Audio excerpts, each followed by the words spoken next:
আজকে যে 14 তারিখ সেটা আমি ভুলেই গেছিলাম। হঠাৎ করে মনে পড়লো যে আজকে 14 তারিখ আমার ডক্টরের কাছে যাওয়ার ডেট আজকে। তো আমি ডক্টরের কাছে যাওয়ার জন্য সবকিছু নিয়ে দিচ্ছি, আগে কাগজপাতিটা রেডি করে নিলাম। তো এখন আমি যাওয়ার জন্য রেডি হয়ে নিব। তো রেডি হয়ে গেলাম। এই যে আমি, আসসালামু আলাইকুম এভরিওয়ান, কেমন আছেন সবাই? আশা করি সবাই ভালো আছেন। আজকে আবার আপনাদের মাঝে একটা ব্লগ ভিডিও নিয়ে চলে আসলাম। আজকের ভিডিওতে থাকছে আমি একটু ডাক্তারের কাছে যাবো সেই নিয়ে ভিডিও।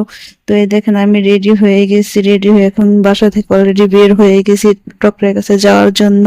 আমি ভুলেই গেছিলাম যে আজকে আমার হসপিটালে যেতে হবে। তো বাইরে অনেক বৃষ্টি, এই বৃষ্টির মধ্যে যেতে হবে, কি করার, আজকে যে ডেট দিচ্ছে তো আমার যেতেই হবে। তো দেখেন বাইরে বৃষ্টি নামছে, কাদা হয়ে আছে, রাস্তাঘাটের কি অবস্থা।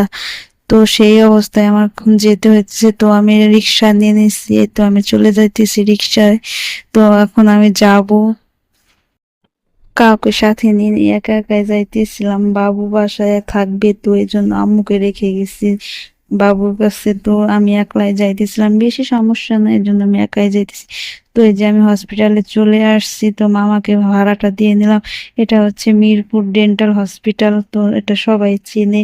তো এখানে আমি আসছি কিসের জন্য সেটা সবাই ভালো করে বুঝতে পারছে, আমার একটু দাঁতের সমস্যা হয়েছে।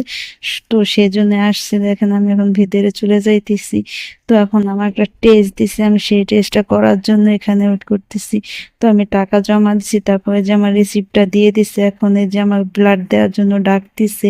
তো আমি ব্লাড দিব, এখন ব্লাড দেওয়ার জন্য বসে গেলাম। দেখেন হাতটা বেঁধে নিছে ব্লাড নেওয়ার জন্য। তো কিভাবে ব্লাড নিতেছে, একটু জ্বালা পরীক্ষা করবে, তো কত ফুক রক্ত নাই, এমনি শরীরে রক্ত নাই, কিভাবে যে রক্ত নিতেছে। খুব ব্যথা পাইছিলাম। তো এই যে আমার রক্ত নেওয়া হয়ে গেছে।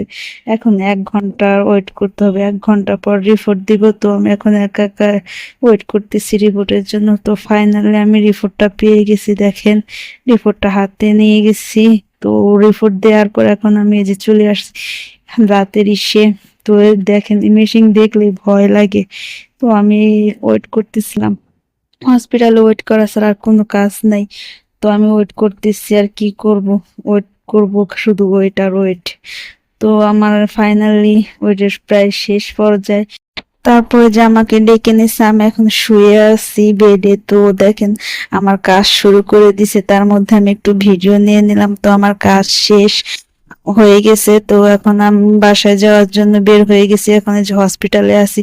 তো বাসায় এখন চলে যাব, বাসায় যাওয়ার জন্য তো আমি গাড়িতে উঠে গেছি, তো আমি বাসায় যাইতেছি। দেখেন তো আজকের ভিডিওটা এই পর্যন্তই।